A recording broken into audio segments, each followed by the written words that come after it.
Good morning, or good afternoon, or good evening, depending on what time it is you're watching this. But I'm recording it in the morning, so it feels right to say good morning. Thank you for joining me for my stop on the book tour for Moroda by L.L. MacRae. This book tour has been organised by the lovely folks at Escapist Book Tours, so please go check them out. They're on Twitter and on Instagram. And if you're an indie author, it's a great way to get your work out there. And if you're a reader, you can find out about some awesome writers and books. I've found out about so much good stuff since I started following them, so seriously, go do it. Anyway, so I'm Lou, as you may have guessed if you're on this channel, and I'm an indie author from the UK. I also love reading, and I also love creatures, so if you like books and creatures, then this is the channel for you. So yes, I'm just going to dive into this review today, I think. I like to start off with kind of saying what the book's about, but I always fall over my words and I never quite get it right. So I'm going to ask VoiceOver Lou to do the job for me. Now, VoiceOver Lou is the more professional of us. And yeah, she can do this without making any mistakes. So we'll let her get on with it. In Lunaria, dragons are revered as gods. Airships command the skies. And across the land, war is brewing.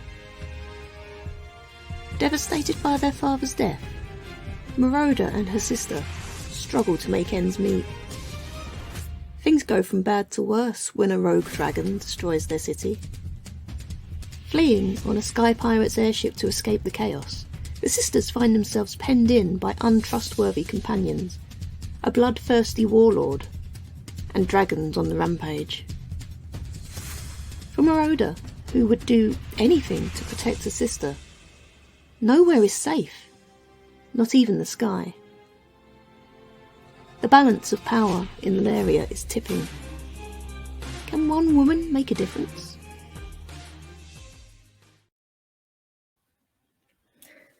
So yeah, I think you've got a rough idea there, but basically what it's about Moroda and her sister, and they're forced onto this epic journey / quest / whatever.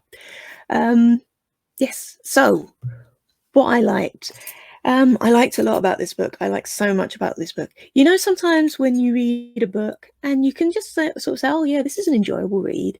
And then sometimes you read a book and it becomes like a part of your identity. It's like, I live in this world now. This is who I am. I'm in this world with these sky pirates and these dragons and stuff. This is what I do now. This was one of those for me. I became totally immersed in this place. And this is in no small part due to the author's world building. I mean, she just done an awesome job. That this place is real. Like every location of characters visited felt like so real. I felt like I could go and touch the buildings and smell the smells and all that stuff. It was amazing.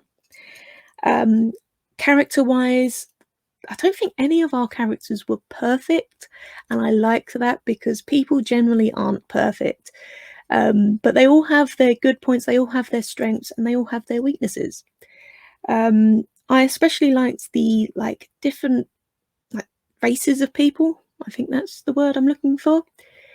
So we had some, and the name of the people has just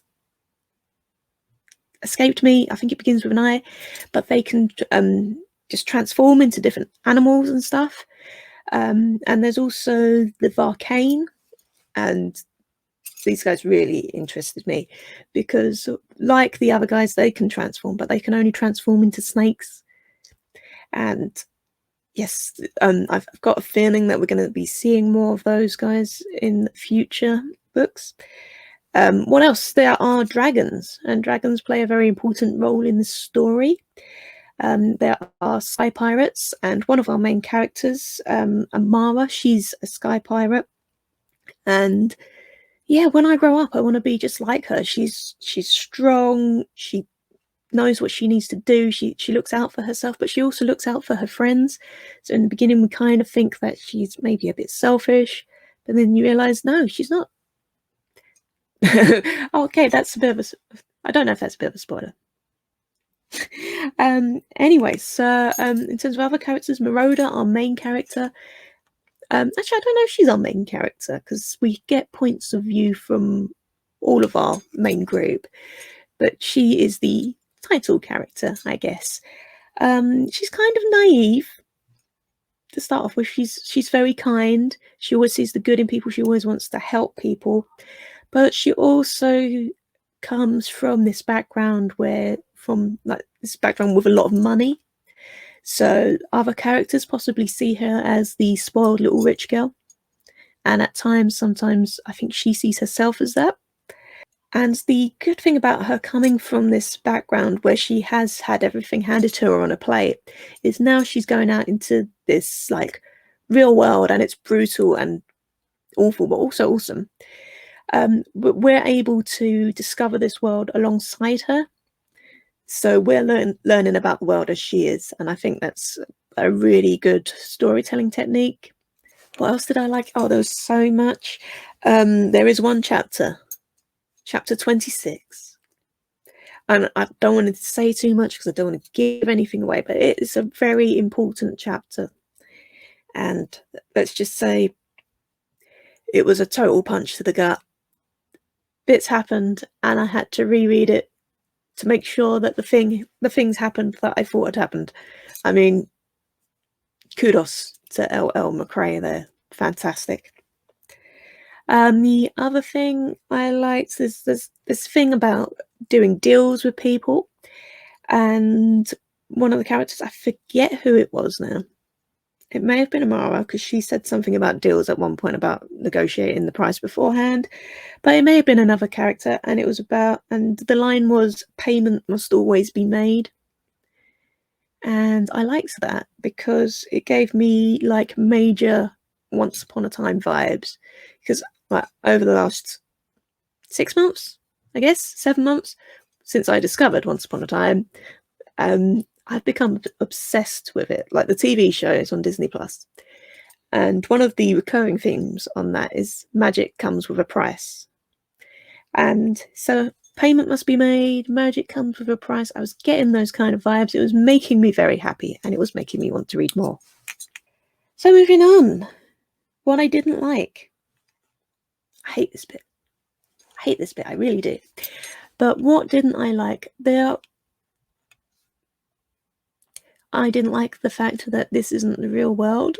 That every time I stopped reading, I had to go back to my real life. But the other thing I didn't really like was that, and I struggle with this in so many books, even my own, and it's so easy to fall into this trap, where characters have very similar names. And in this one, we have Moroda and we have Morgan.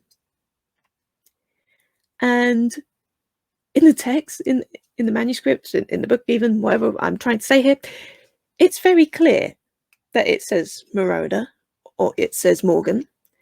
But there were several times when I was just reading through and my brain went, why would Moroda say that? And then I'd have to go back and think, no, she's not saying that at all, you idiot. Clearly says Morgan. But yeah, that's my issue. And I'm reading a book at the moment where I'm having a similar trouble. And I have to keep going back. So wait, why did she say that? Oh, she didn't. That's why. Anyway, favourite character. I've got a few from this. I could easily just give you a list of all of the main group, but I think I'm going to go for Moroda, obviously.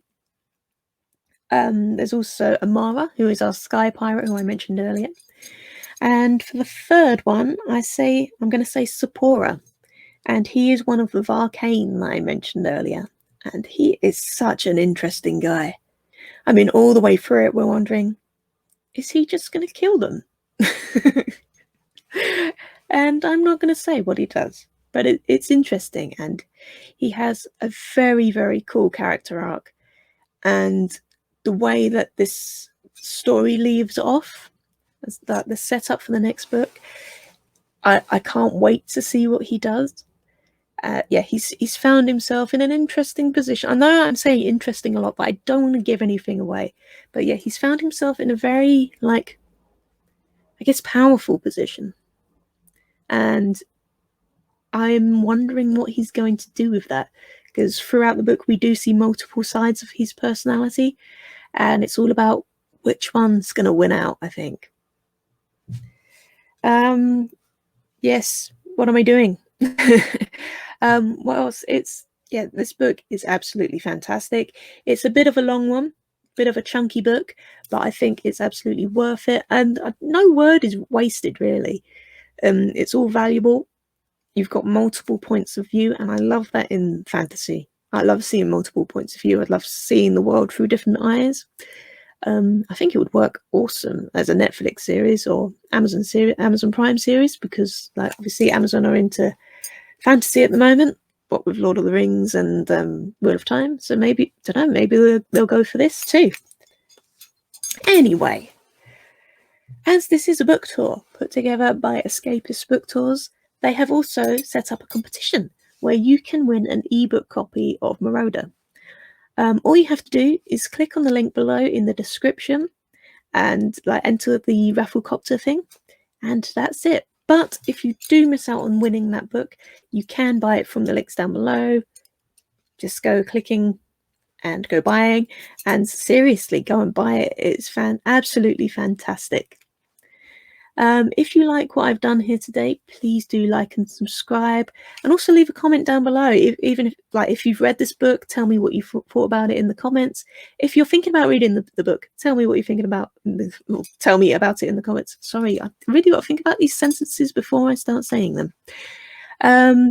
Or yes, just say hi in the comments. All comments make the YouTube algorithm very, very happy, as does the liking and the subscribing. And liking and subscribing is free.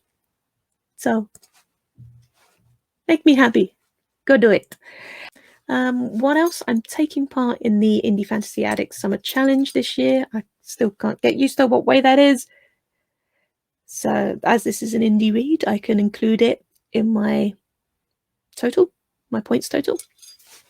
If you're interested in getting involved in that, there's a link to the Facebook group down below, and it's not too late to join. You can just sign up whenever.